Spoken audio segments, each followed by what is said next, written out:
Let's be honest, most producers know when a sound is muddy, harsh, or lacking clarity. The hard part is determining where those problems live and how to fix them with an EQ. The Rosetta EQ takes a different approach to EQing. Instead of thinking in frequency ranges, you get controls like clarity, warmth, presence, and mud. This sounds great on paper, but does it actually make EQing easier, or is it just another gimmick? Let's find out.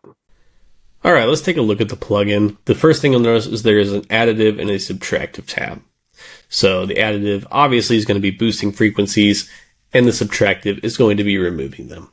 I tend to use the subtractive EQ more often than not, but the additive has its use cases too, and sometimes I will even use two of these in the same chain. The great thing about this plugin is everything is very easy to understand.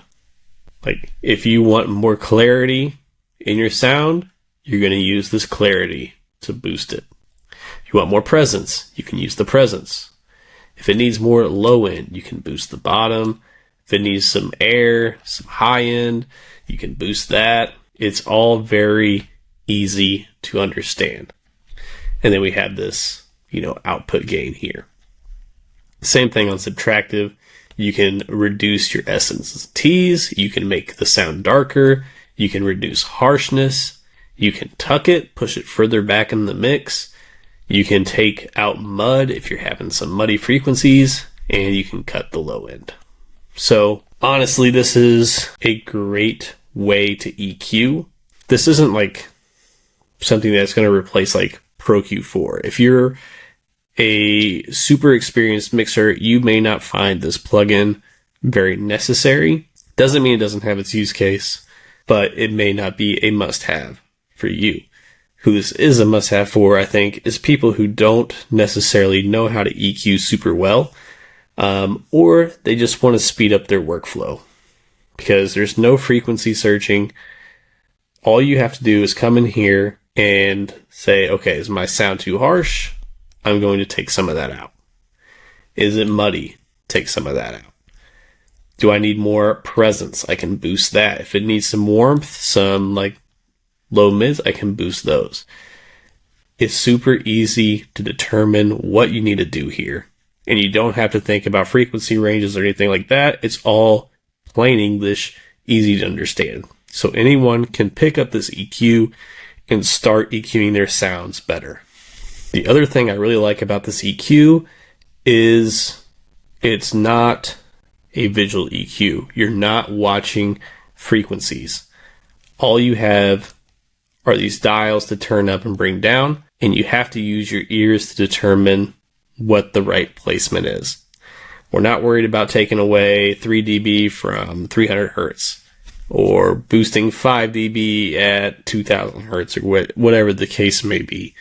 We just come in here, we know what we want to achieve with our sound, and we use the dial that's tied to that. So let's go through an example. I use this a lot on vocals, and in this beat, I just dragged in a vocal from Arcade, and this is what it sounds like without any EQing right now.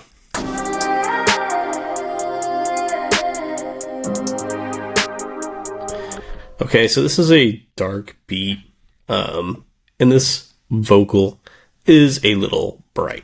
So let's bring up our Rosetta EQ, and I'll just play it, and I'm going to reduce some harshness, I'm going to darken it, and I even want to tuck it some. So I can just do that as I'm listening to it.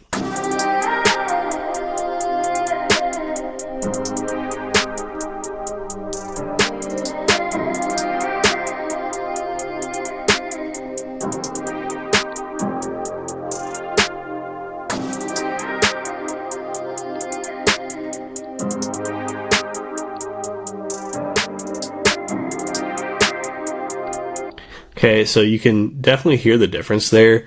You can dial it in exactly how you want.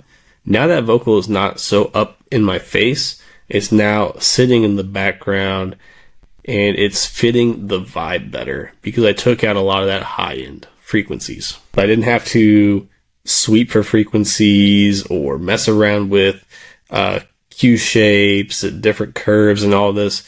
It was very simple. I just came in here, adjusted the knobs I needed to, and it was done. That took a few seconds, and it made it how I wanted it to sound in the beat. I don't want to bore you to death going through a bunch of different examples of EQing different sounds. I think it's pretty clear how the plugin works.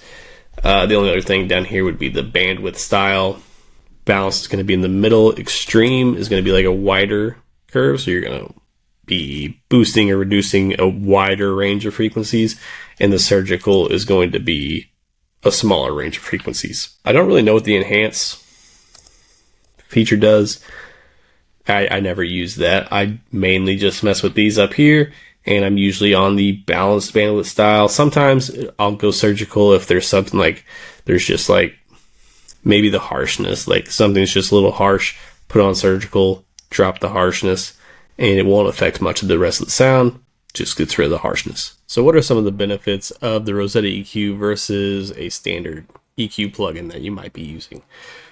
For me, the biggest bonus was it was a time saver. I didn't have to sweep frequencies or test out a bunch of different EQ curves. I knew what I was trying to achieve with the sound, and I could easily do that with the dials inside the EQ. The other big one is, instead of EQing with my eyes, looking at, analyzers and frequencies on the parametric EQ, I was solely using my ears to see if I liked what the sound was becoming as I was shaping it with the Rosetta EQ. So I think there is definitely a good use case for this. It's not something that's going to replace like Pro Q4 or something like that, but it is a great way to do your standard EQing needs and train your ears.